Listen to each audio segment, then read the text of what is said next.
So we have a new president now, Abraham Lincoln, or FDR, or Barack Obama, obviously. Well, first of all, what are your general thoughts about him as a person? Well, this is really tough, you know, because I've never met him. I don't know him except how and what I've seen in television. And I'm suspicious. When I see the media and the entire establishment on the left lay down and become cult-like and not examine who he is, what he's done, and not really examine what he says, but just praise him because of how he says it, my antenna go up. I'll tell you, a lot of people are right now just, they're absorbed in the historical nature of this, first black president and so forth. Well, that is wonderful. That's great, but I got over that months ago after he won the election. I mean, Sean, he is our president now. And he's not black, he's not from Mars, he's our president, he's a human being.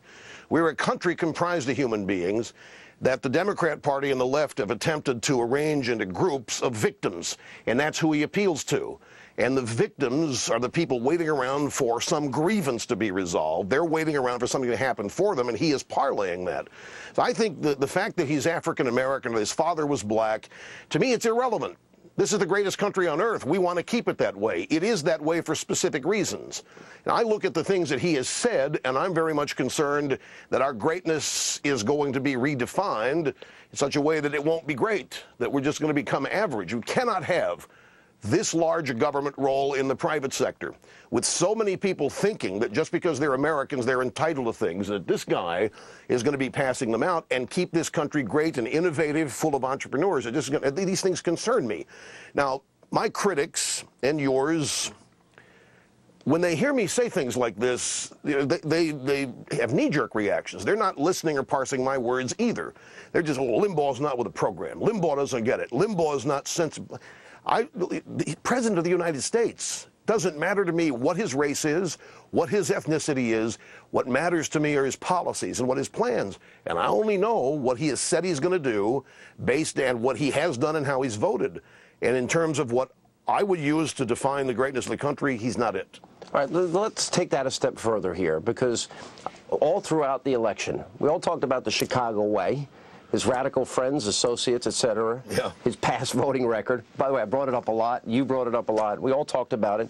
What do you think he really is that, and people either ignored it, people don't care, or is he just somebody who is politically expedient? That's what he had to do in Chicago. We don't know. See, this is the thing. Now, normally we would have a mainstream media would have vetted this guy, and we would know this. We don't know what he is. That's the whole point. And people don't care what he is. They don't care who he is. They care that he's black. They care that he's historic. They care that they think he's an intellectual because of the way he speaks. It's all about how he speaks. I mean, I look at some of the facial expressions of people when they're watching the guy, and it's frightening.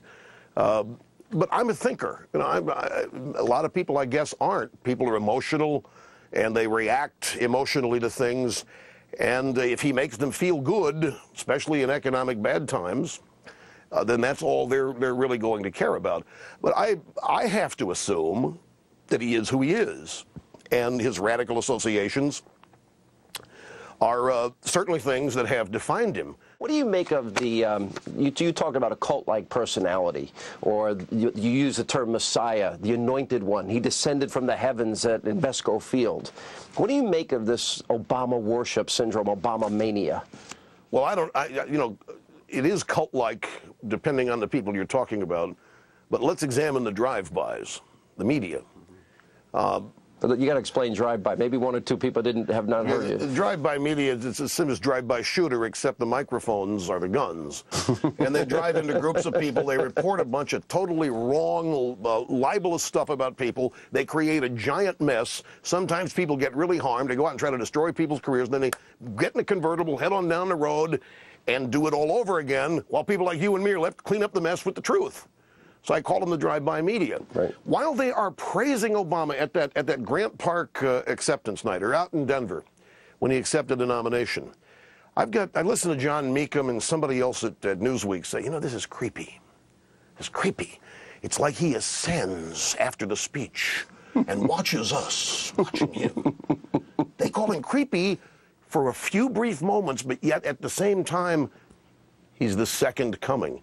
Charlie Rose and Tom Brokaw, one night on Charlie Rose's show, I think in preparation for the fact that they don't know what he's going to do either, got into a long discussion about how neither one of them know him. Well, I don't know who he is, Tom said. I don't know what books he's read. I really don't know who his role models are. But Charlie Rose is echoing the same sentiment. I'm shouting at the TV, Tom, you're at NBC. Dispatch a reporter. That's your job. Find out who he is. They didn't. They only cared. See, Sean, they've got an investment. He's too big to fail. They wanted him elected because they wanted to reassert their power, the media here, in being able to sway public opinion to the result that they wanted. So it didn't. They were going to cover up the Jeremiah Wright and all these things that give indication of radicalism in Obama. Cover that up. Portray him as he wants to be portrayed, somebody who's not to be questioned, somebody who's not to be doubted.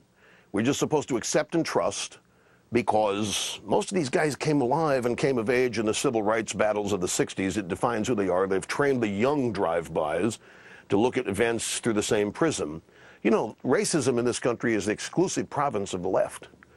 We're witnessing racism all this week that led up to the inauguration. We are being told that we have to hope he succeeds, that we have to bend over, grab the ankles, bend over forward, backward, whichever, because his father was black, because this is the first black president. We've got to accept this.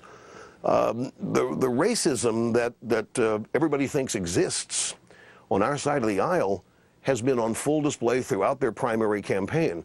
So I think they've done a great job, the media has, of covering up his deficiencies.